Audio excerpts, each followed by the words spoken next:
네, 안녕하세요. 공동체 교류심리연구소의 마음친구 권유셉입니다. 오늘은 콩쥐팥쥐에 대해서 이야기를 조금 해보려고 합니다. 다 알고 계시죠? 콩쥐팥쥐 이야기, 한국의 설화 중에 하나죠. 콩쥐는 매우 착한 아이입니다. 홀아버지와 함께 살고 있었어요. 근데 아버지가 재혼을 했죠. 그래서 새어머니와 함께 그 새어머니가 원래 데리고 있던 딸과 함께 집으로 들어옵니다. 그래서 계모와 팥쥐와 함께 살게 되죠. 근데 이 계모가 굉장히 못됐어요. 새어머니라고 해서 다 못되지 않아요. 굉장히 헌신적으로 가정을 위해서 힘쓰는 새어머니들이 굉장히 많아요. 근데 이 설화에서는 그렇게 등장을 합니다. 이 새어머니는 자기의 욕구를 마음껏 충족시켜요. 자기의 욕구를 자기가 해결할 수 있으면 굉장히 건강한데, 전에도 이야기했지만 자기의 욕구를 자기 혼자 충족시키고 살아가기 힘들어요. 상대방에게 욕구를 표현해서 그 욕구를 받아내야 되는 상황들이 존재를 합니다. 그래서 계모와 팥쥐는 자기의 욕구를 콩쥐가 실현해 주기를 바라면서 여러 가지를 부탁하죠. 빨래, 청소, 밥, 많은 것들을 자기들이 실현해야 될 욕구들을 콩쥐에게 요청합니다. 콩쥐는 매우 착해요. 그래서 그걸 다 들어주기 시작합니다. 그리고 그런 콩쥐의 착한 마음을 알아준 어떤 절대적 존재가 콩쥐를 도와줘서 나중에는 이 콩쥐가 원님하고 결혼하게 되죠. 이건 설화입니다. 현실 세계에서는 이런 일들이 발생하지 않죠.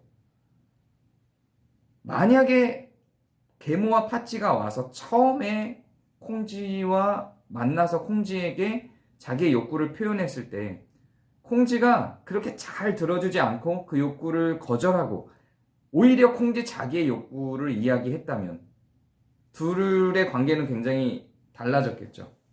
설화에 나타난 콩쥐와 팥쥐의 콩쥐와 계모의 욕구의 그래프는 이렇게 되어 있습니다.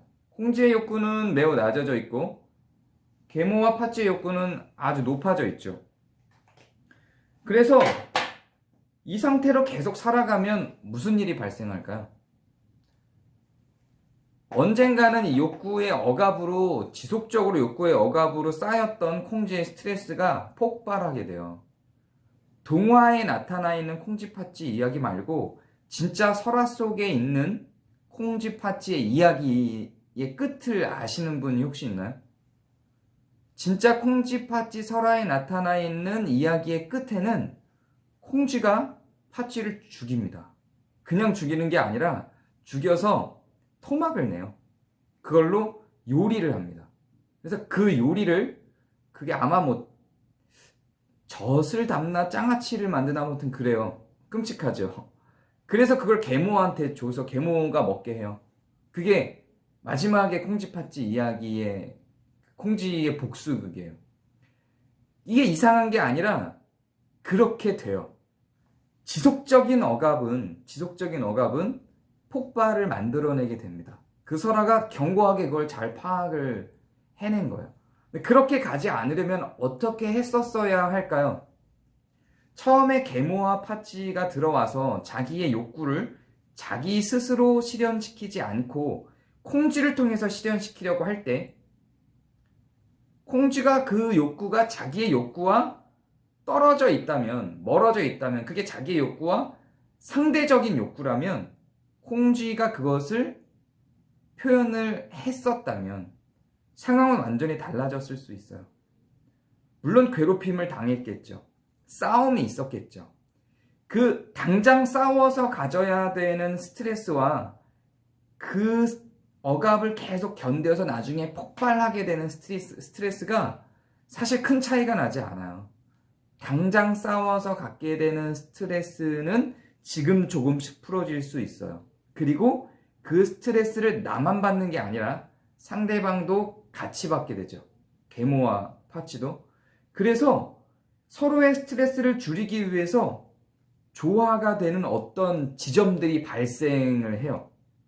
근데 이 분쟁 관계가 주는 작은 스트레스를 피하기 위해서 내 안에는 더 큰 스트레스를 계속 쌓아내고 있는 겁니다.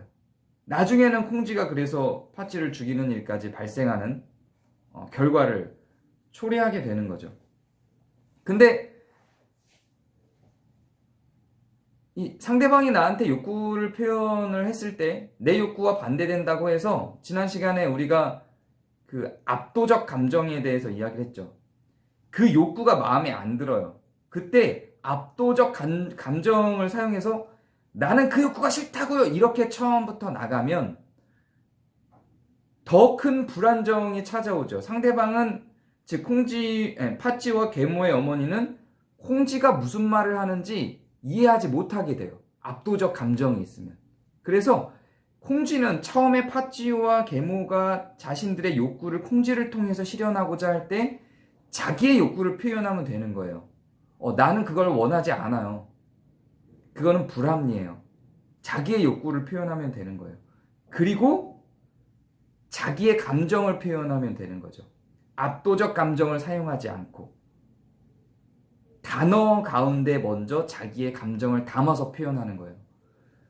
저한테만 그 일을 시키는 것은, 빨래와 밥을 저한테만 시키는 것은 불합리한 처사라고 생각해요. 저는 불공평한 감정을 느껴요. 화가 나요. 슬퍼요. 이런 감정을 표현하고 불합리하다는 이야기를 하는 거죠. 그리고 자기의 욕구를 이야기하는 거예요. 빨래는 내가 할 테니 청소는 팥쥐를 시키세요.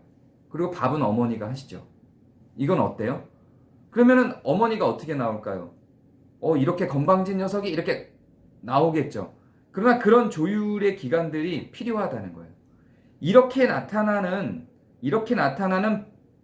분쟁과 싸움의 기미, 이런 게 이제 우리 삶에 나타나는 증상이죠. 이 증상이 왜 나타나냐면, 지난주에 우리가 나눴을 때 이런 그래프를 그려드렸을 거예요. 내 욕구와 상대의 욕구가 있어요. 자, 이 상대의 욕구와 내 욕구에서 일치하지 않는 어떤 부분들이 있죠. 그 일치하지 않는 어떤 부분들이 불편해요. 힘들어요. 그래서 이거를 일치하지 않는 것으로 인해서 나타나는 분쟁이 싫어요. 그게 나한테 스트레스를 유발해요. 코르티졸을 발생시켜요. 그래서 내가 내 욕구 이만큼을 죽이는 거죠. 없애는 거예요. 그리고 내가 상대방의 욕구 속으로 맞춰서 들어가 버리는 거예요. 그리고 마치 내가 상대인 것처럼, 상대의 욕구가 내 욕구인 것처럼 그렇게 살아가는 거죠. 내가 마치 빨래를 원했던 것처럼, 내가 마치 청소를 원했던 것처럼 그렇게 살아가는 거예요. 나는 아니죠. 나는 드러나지는 않았지만 내 욕구는 사라지지 않고 여기 그대로 있어요. 그대로 있는데 다른 사람들은 그렇게 생각하지 않아요. 네가 하는 거잖아. 이렇게 보이는 거예요. 그래서 표현을 해줘야 돼요. 명료화를 해줘야 돼요. 압도적 감정을 사용하지 않고 문장으로 명료화를 해주는 거예요. 나는 빨래를 원하지 않아요. 이건 내 일이라고 생각하지 않아요. 라고 하는 명료화를 시키는 거죠.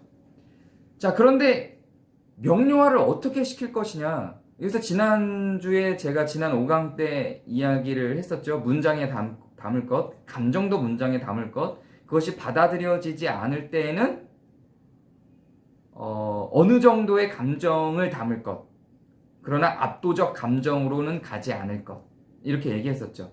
요걸 적용해서 한번 얘기를 해볼까요? 너 빨래도 하고 밥도 해 라고 했을 때, 빨래도 하고 청소도 하고 밥도 해 라고 했을 때 저는 불공평하다고 생각해요. 빨래도 밥도 청소도 제가 하는 건 불공평하다고 생각해요. 빨래는 제가 할 테니 밥은 어머니가 하시고 청소는 팥쥐가 하는 게 공평하다고 생각합니다. 그럼 어머니가 막 화를 내겠죠? 이게 어디서 말대답이야? 저는 제가 그렇게 한 세 가지를 다 하면 버겁고 힘들고 화가 나요. 표현을 해주는 거예요. 그리고 여기까지는 매우 적나라하게 지식에만 자기를 담아요. 그런데 다시 그거를 받아들이지 못하고 이야기할 때는 어느 정도의 감정도 실어주는 게 좋습니다. 아니요, 싫어요. 단호할 필요도 있는 거죠. 그러나 압도적 감정으로 가지는 마세요. 압도적 감정으로 진입을 하게 되면 이 내용이, 지식이 사라져요. 상대방에게 내가 전달할 것은 정보예요. 지식이에요. 내가 이걸 거부하고 있다라고 하는 지식이 전달돼야 상대방도 그 지식을 지식으로 받아들여서 뇌에 입력을 하죠. 물론 사람에 따라서 나는 정보, 지식을 전달했지만 그것을 감정으로 전환시켜서 받아들이는 사람들도 있어요. 이제 그런 것에 대한 처리는 나중에 감정 파트에 가서 다시 나누게 될 겁니다. 일단 명료화하는 과정은 그렇다는 거예요. 그러면 그래프가 분쟁은 있지만 점점 이렇게 변하는 거예요. 그리고 그런 분쟁들이 좀 지나가면서 이렇게 변했다가 내 입장에서는 이런 그래프로 전환이 되게 되는 거죠. 큰 스트레스 없이 서로 상호 관계를 갖게 되는 거예요. 여기서 나타나는 그래프를 이동시키는, 이렇게 있었던 그래프를 이렇게 이동시키는 과정 속에서 나타나는 명료화와 명세화 속에 분쟁이 있고요. 그 분쟁을 아까 제가 어떤 증상이라고 그랬죠. 그래서 이 증상이 굉장히 아파요. 이 아픈 게 싫어서 눌러버리면 내가 없어지면서 나중에 굉장히 더 크게 아픈 거예요. 이 굉장히 더 크게 아픈 것을 없애려면 지금 그 증상이 작을 때, 그 증상이 조그만할 때 이것을 표현해서 관계를 동등한 관계로, 내 욕구를 서로 표현할 수 있는 관계로 만들어가는 게 좋습니다. 그런데 이것이 관계 속에서 명료화되지 않으면 이 증상이 이렇게만 있었던, 요만했던 증상이 나를 표현하지 못했던 요 증상을, 나의 요 증상을 표현함으로 요 증상만을 상대방과 고통으로, 통증으로 받아들일 수 있었던 걸 나중에는 이만한 숨겨진 증상들을 분출해야 되는 상황이 오는 거예요. 이거를 상대방한테 분출을 했다고 한번 가정해봐요. 이게 이만큼이, 내 증상이 이만큼이 쌓였어요. 이제 이만한 내 증상이 쌓인 것을 상대방한테 팡 분출했어요. 난 이걸 원하지 않는다고. 이제 나중엔 어머니, 난 이걸 원하지 않아요. 이렇게 할 수 있었던 거를, 난 이걸 원하지 않아요를 몇 번 반복했겠죠. 그러면 어머니도 그게 스트레스 받으니까 넌 그런 애니? 이렇게는 하겠지만 둘 관계는 평등해질 수 있는 거예요. 서로의 욕구를 표현할 수 있는 관계가 되는 거죠. 그리고 이게 처음에는 이런 작은 증상들이, 작은 통증들이 나를 아프게 할 것 같지만 이게 나중에 쌓여서 큰 통증으로 가면 어떤 일이 발생하냐면요. 난 이걸 원하지 않는다고요. 이렇게 화를 내게 돼요. 폭발한단 말이에요. 굳이 그러면 상대방은 어떻게 보냐면 얘 봐라. 이 폭발이 충동이라고 그랬죠. 처음에 이 용어를. 이 충동, 이게 단지 욕구 표현일 때는 아주 나쁜 사람은 아닌 거예요. 아, 내 말이 잘 안 먹히는 상대구나. 이 정도의 통증인데 이게 충동으로 드러나서 커지면 쟤 나쁜 애야. 봤어? 얘 지금 화내는 거 봤어? 어쩜 저럴 수가 있어? 이렇게 되는 거죠. 그런데 이게 중요한 게 뭐냐면 이 충동으로 자기의 욕구를 표현해 오던 사람들은 많은 곳에서 충동으로 자기 욕구를 표현합니다. 충동으로만 자기 욕구를 표현할 수 있었던 거예요. 이렇게 작을 때, 요만할 때 자기 욕구를 표현하고 사는 것이 보통 사람들인데 계속 누르고 참았던 사람들은 자기 욕구를 늘 충동으로만 표현을 해요. 그렇게 충동으로만 표현하던 사람들은 작은 욕구를 표현해도 되는 자리에서도 자기의 욕구를 표현할 때는 충동으로 표현하게 됩니다. 그래서 계모의 이런 억압 속에서 계속 살아서 욕구 표현을 못하던 콩쥐가 이제 설화를 벗어나서 이걸 심리학적으로 다시 풀어내보자면, 교리 분석학적으로 다시 풀어내보자면 계속 억눌렸어요, 욕구가. 그러다가 언젠가 터지겠죠.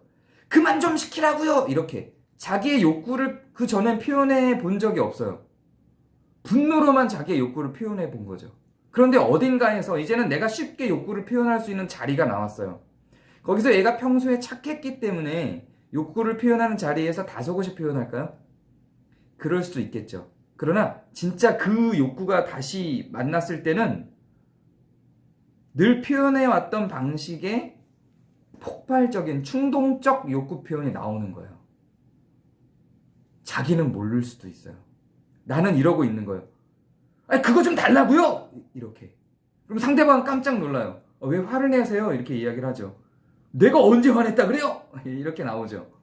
근데 늘 억압되어 왔던 상황 속에서 욕구를 표현할 땐 늘 언성을 높이고 충동적으로 보냈었기 때문에 작은 욕구를 표현할 때도 그렇게 어설프게 충동적으로 욕구 표현이 나오는 거예요. 이게 자기가 욕구를 표현하는 패턴이 됩니다. 이런 경우만 있는 건 아니에요. 이 욕구가 없어져 버리기도 해요. 욕구가 이렇게 없어져 버려요. 욕구를 표현하지 않고 살기 때문에 욕구가 없어져 버려요.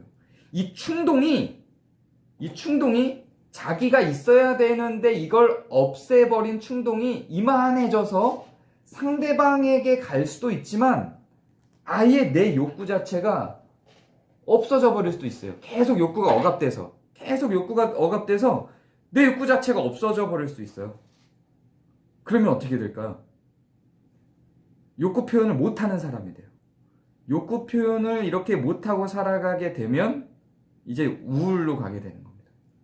그래서 분노와 우울 사이를 이렇게 왔다 갔다 하기도 해요. 어떤 사람은 분노로 계속 가게 되기도 하고요. 어떤 사람은 우울로 계속 가게 되기도 하고 분노와 우울을 왔다 갔다 하는 일이 발생하기도 해요. 이 중심에는 뭐가 있냐면 관계 속에서의 욕구 표현과 욕구 실현이 있는 겁니다. 이런 상황만 있느냐? 콩쥐팥쥐처럼 명료하게 상대방이 나에게 과도한 욕구 표현을 해서 내가 억압적으로 욕구를 들어줘야 되는 상황에서는 이러하죠. 그런데 설화를 좀 바꿔볼까요? 설화를 좀 바꿔봐서 심청전 이야기를 좀 해보죠. 심청전에서는 여기 심청이가 있어요. 그리고 상대방은 누가 있을까요? 아버지가 있어요. 신봉사죠. 신봉사가 있어요. 이 신봉사는 아버지예요. 계모나 팥쥐처럼 욕구 표현을 강렬하게 하지 않아요. 그런데 존재 자체가 욕구예요. 존재 자체가 욕구예요. 그냥 있으면 내가 그 상대의 욕구가 보여요. 마치 아기처럼. 밥을 필요로 해요. 눈을 못 보니까요. 화장실을 필요로 해요. 어딘가를 가는 걸 필요로 해요. 욕구 표현을 상대방이 하지 않는데 욕구가 보여요. 그러면 그 욕구를 충족시켜주지 않으면 내가 잘못된 것처럼 생각이 되는 거죠. 내가 어머니가 돼서 아이를 다루듯이 평생을 아버지와 그렇게 상대방의 욕구를 충족시켜 주기만 하면서 살아가게 되는 거예요. 아기를 낳았을 때, 그리고 그 아이의 욕구를 계속 충족시켜 주면서 살아갈 때, 처음에 한 2살 혹은 뭐 많이 잡으면 4살, 5살까지는 전적으로 욕구를 충족시켜 주고 살죠. 어머니가 혹은 아버지가. 그런데 그게 이제 늘 전적으로 욕구를 충족시켜 주기도 하지만 내 욕구를 상대방이 충족시키기도 해요. 그리고 그건 어떤 정도의 기한이 있어요. 4살이 넘어가면 좀 괜찮아진대.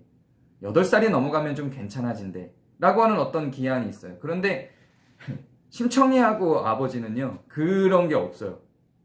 그런 게 없어요. 그냥 쭉 그 욕구를 내가 계속 충족시켜주며 살아가고 그걸로 인해서 내 욕구를 표현할 수 있는 방법은 없어지는 거죠. 나중에는 자아가 없어지는 거예요. 자아가 완전히 없어져서 인당수에 빠지는 거죠. 이게 계속 욕구를 굉장히 이 설화가 심리학적으로 굉장히 합리적이에요. 계속 욕구를 충족시켜줬어요. 심청이는. 거기서 자아는 없어요. 이제 나는 저 사람을 위해서 존재하는 거예요. 내 욕구는 발견될 수 없어요. 이미 심청이는 그 설화 속에만 나타난 걸로 보면 이미 심청이는 자기는 없는 상태예요. 아버지만 남아있는 상태예요. 심청이의 삶 속에. 심청이의 삶 속에 자기는 없고 아버지만 남아있어서 심청이가 아버지를 위해서 인당수에 빠지는 게 심청이 입장에서는 매우 합리적인 결정일 수 있어요. 자기가 없으니까. 이 안에도 자기가 왜 없어졌는지를 살펴보면 욕구가 있어요. 자기가 자기를 확인하는 작업이 어디에서 드러나냐면 욕구와 감정에서 드러나요. 욕구와 감정에서 내가 발견이 됩니다. 욕구 표현이 없어지고 감정의 확인이 없어지면 나는 없어지는 거예요. 우리는 꾸준히 그 욕구와 감정에 대한 자극과 충족의 필요를 갖고 살아갑니다. 그게 없어지면 나는 없어져요. 그리고 내 욕구와 내 감정을 쏟아부었던 대상, 그 대상만 남는 거예요. 그래서 그 대상이 건강하면 내가 건강한 것 같고 그 대상이 잘 되면 내가 잘 되는 것 같아요. 심청이가 죽더라도 단지 신봉사에 눈을 뜨는 것, 그것만으로 심청이는 어차피 자아가 없었기 때문에 사라지는 게 심청이 입장에서는 괜찮을 수 있는 관계가 된 거예요. 그런 관계예요. 심청이가 다른 사람한테도 그러지는 않아요. 아버지와의 관계 속에서는 그래요. 그런 대상이에요. 내 자아가 온전히 투영돼서 드러난 대상이에요. 아버지가. 이게 인당수에 들어가는 것으로 충동이 나타난 거죠. 나름 매우 건강하게 나타난 거예요. 근데 이게 계속 쌓여서 인당수를 갈 일이 없었다 해도 심청이는 어딘가에서 언젠가는 그 충동은 드러났을 일입니다. 만약에 그런 상황 속에서 아버지가 돌아가시거나 했다면 심청이는 어떻게 됐을까요? 자아는 완전히 없어졌을 거예요. 거기에서는 굉장히 거대한 심적인 고통을 안고 살아갔을 겁니다. 심청이. 이게 아까 거하고는 좀 다르죠. 아까 거를 먼저 볼게요. 콩쥐랑 팥쥐를 먼저. 콩쥐와 팥쥐의 경우에는 내 그래프가 있고 상대방의 그래프가 있어요. 그래서 이거를 조율을 할 수 있는 그림이었죠. 그런데 심청이와 아버지의 그림에서는 이 아버지의 욕구 안에 내가 그냥 있는 거예요. 그래서 아버지의 욕구가 곧 나의 욕구죠. 나는 욕구 표현을 하고 살 수 있는 조건이 아닌 거예요. 이게 2살 이전의 어린 아이를 키우는 어머니들에게서 자주 나타나요. 자주 나타나죠. 이게 뭘 불러올까요? 산후에 어린이를 육아하면서 나타나게 되는 우울의 증세 중에 한 방편입니다. 내 자아가 없어지는 거죠. 내 욕구를 표현할 수 있는 길이 없어지는 거예요. 그러면 이 상황에서 나오려면 어떻게 해야 될까요? 물론 이제 육아라고 하는 특별한 케이스에서는 나오기 힘들죠. 이럴 때는 당연히 주변의 도움이 필요한 거예요. 내 욕구를 충족시켜 줄 수 있는 어떤 기회들을 스스로 마련을 해야 돼요. 욕구를 창작해내야 돼요. 욕구를 창작해서 상대방의 욕구에 먹혀버리지 말고 이러지 말고 내 욕구를 창작해서 채워나가야 돼요. 궁극적인 긴 욕구는 아닐지라도 내가 살아있음을 확인할 수 있는 작은 욕구들을 계속 만들어내 가야 합니다. 듣고 싶은 음악, 아니면 보고 싶은 영화, 뭔가 할 수 있는, 혹은 아이를 잠깐이라도 맡겨놓고 내 욕구를 충족시킬 수 있는 어떤 작은 단서들. 욕구가 꼭 거대해야만 하지는 않아요. 작은 욕구들을 충족시키는 것만으로도, 사소한 욕구 충족만으로도 내가 살아있음을, 내 감정을 운행할 수 있는 요소들이 생기거든요. 그래서 내 욕구를 작은 것이라도 가능한 수준에서 창조해내 가야 돼요. 그래서 내가 하고 싶은 욕구는 사실상 아이가 아예 없어야, 혹은 아버지가 아예 없어야 가능한 거다라고 한다 할지라도 그동안 경험해보지 못했던 내가 가능한 수준에서 욕구들이라도 창조해서 내가 살아있음을 확인해야 됩니다. 그래야 인당수로 안 가는 거예요. 그래야 충동의 관계, 충동의 상태로 가지 않는 겁니다. 자, 그러면 다시 콩쥐팥쥐로 잠깐 이야기를 한번 돌아가 볼게요. 요 두 가지 이야기를 전제로 하고 다시 콩쥐팥쥐로 가서 콩쥐팥쥐 이야기에서 콩쥐가 가졌던 유일한 욕구가 있어요. 콩쥐가 가졌던 유일한 욕구 뭐죠? 원님에게 가는 거였어요. 그러니까 이제 드라마를 위한 거죠. 그 다른 욕구들도 있었겠죠. 이거는 절대적으로 실행해야 될 욕구였던 거예요. 그런데 이 욕구를 누가 실현시켜줘요? 누군가 제3자가 그 욕구를 실현시켜주죠. 근데 우리 삶 속에서는 제3자가 욕구를 실현시켜주는 일은 발생하지 않습니다.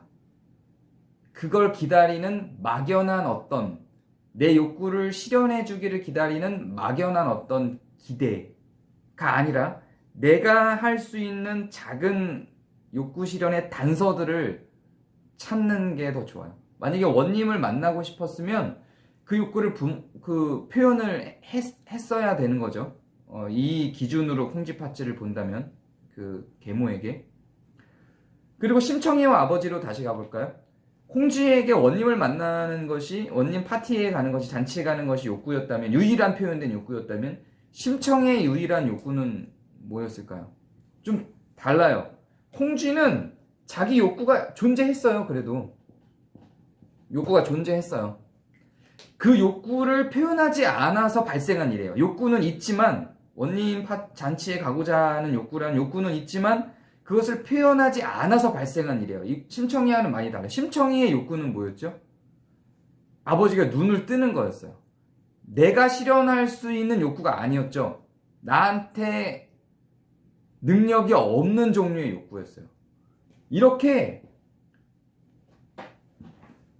지금 심청이가 가진 욕구는 뭐냐면 아버지의 눈을 뜨는 거였어요. 이거는 욕구가 아니에요. 이거 나중에 욕망할 때 다룰 건데 이건 욕망이에요. 이건 욕구가 실현 불가능해요. 내 손에서 일어나서 내 손에서 뭔가 진행이 돼서 나와의 관계 속에서 내 인생 속에서 실현되지 않을 욕구들, 가능성이 없는 욕구들이 내 인생을 장악할 때는 우울로 가게 됩니다. 우울에 여러 공식들이 있어요. 우울에도 여러 종류가 있고 우울에 여러 공식들이 있는데 우울의 여러 공식들 중에 하나가 뭐냐면 실현할 수 없는 욕망, 실현할 수 없는 욕망, 그 욕망에 비해서 내 능력이 하찮을 때, 그 욕망에 비해서 내 능력이 하찮아서 그 욕망을 실현할 수 없을 때 우리는 좌절을 느끼는데 그게 쌓여서 우울로 가게 됩니다. 지금 심청이는 아버지의 눈을 뜨게 하는 욕구를 갖고 있는데 이거는 실현이 불가능하죠. 콩쥐 같은 경우는 원님의 잔치에 가는 거, 이건 실현 가능한 거죠. 그러면 원님의 잔치에 가는 것을 실현하기 위한 요구와 행동을 하는 거예요. 콩쥐는 그렇게 했어야 자기를 건강하게 만들 수 있는 거죠. 최소한 갈 수 없다 할지라도 그것을 내 욕구를 실현하기 위해서 걸음을 걸어보고 포기가 된 것과 시도하지 않고 잠재운 것은 굉장히 많이 다릅니다. 왜? 사랑 고백을 해서 실패할 게 뻔한데 왜 고백을 하죠? 미련 남을까봐. 어떤 직업을 갖는 꿈이 있었는데 그 직업을 갖는 게 실패할 게 뻔한데도 거기에 도전하는 사람들이 있죠. 왜요? 미련 남을까봐. 그게 이상한 게 아니고 시간 낭비가 아니에요. 그들은 그 욕구를 향해서 뭔가를 해본 거고 그게 자기를 위로할 수 있는 힘이 돼요. 근데 이런 거는 아버지의 눈을 뜨게 하는 거는 나한테 존재하지 않아요. 제3자의 어떤 절대자가 도와주지 않았으면 실현 불가능했을 거죠. 아예. 이런 거는 나중에 욕망에 대해서 다룰 건데 지금 욕구지만 나왔기 때문에 그때 욕망에 대해서 다룰 때 더 자세하게 다루겠지만 한 달쯤 뒤에 다룰 거예요. 이런 거는 포기하는 게 좋아요. 그리고 나를 만족시킬 수 있는 욕구를 창조해내는 겁니다. 발명해내는 거예요. 내가 만족할 수 있는 어떤 욕구를 발명해내서 나의 자아를 만들어가는 거죠. 이렇게 실현 불가능한 어떤 욕구를 설정하고 그거에 모든 나를 몰입해서 가는 거는 나를 파괴하는 행위가 될 수 있어요. 그거를 걸어가는 그 길이라도, 그 궁극의 어떤 아버지의 눈을 뜨게 만드는 행위가 어떤 가능성이 있고, 그 걸어가는 길이라도 단계별로 성취하고 갈 수 있는 그런 것이 있다면 괜찮아요. 그것도 사실 건강하진 않은데 그것도 나름 괜찮아요. 예를 들어서 내가 의사가 되고 싶다라고 하는 어떤 욕망이 있고, 그걸 위해서 뭐 수학을 끝내고 과학을 끝내고 어떤 단계별로 가는, 그래서 그게 가능할지 안 가능할지는 아직 모르지만 뭔가 지금 내가 실현해서 성취해낼 수 있는 작은 단계들이 있다면 그거는 욕망이 아니라 어떤 욕구의 일환으로 볼 수 있어요. 그런데 이것처럼 아예 나한테 불가능한 어떤 것이 있는데 거기에 내 인생 전체를 몰입해서 그것이 나의 유일한 욕구인 것으로 내 인생을 갖고 가면 이거는 이제 내 자아는 거기에 다 함몰돼 버리는 거죠. 마치 심청이가 아버지의 인생 속에 자기의 자아가 다 함몰되어져 버린 것처럼 그렇게 가죠. 욕구는 이런 종류의 욕망하고는 다른 겁니다. 욕구는 지금 내가 실현 가능한 거예요.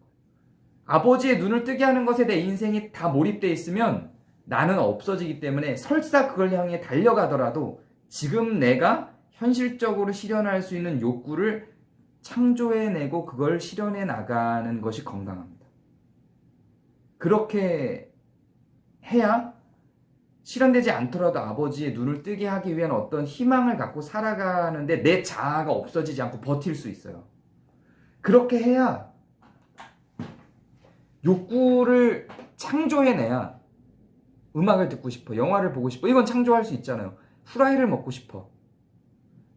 해본 적이 없으면 해보는 거예요. 그렇게 해야 거대한 아버지의 눈을 뜨게 하고 싶다는 거대한 이 불가능한 욕망에 내 욕구가 이만큼이라도 걸쳐 있어야 되는 거예요.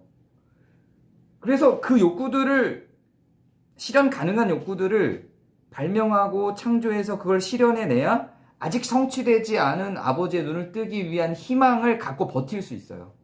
그렇지 않으면 그 욕망 안에 내가 이렇게 함몰돼 버리면 나는 없는 거예요. 이 상황 자체가 우울로 가는 나를 예비하고 있는 겁니다. 뻔한 결과를 만들어내는 거예요.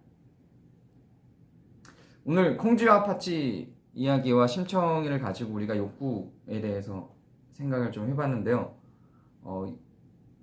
이 속으로 들어가 있는 분들이 특히 한국인들 중에는 더 많아요. 자기의 욕구를 죽이고 사는 것이 미덕이라고 가르쳐지는 설화 속에서 한국인들이 갖는 고질적인 병적 증세들을 확인해 볼 수 있는 거죠.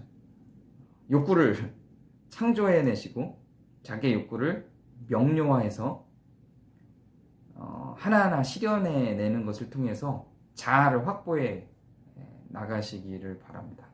네, 오늘은 여기까지. 감사합니다.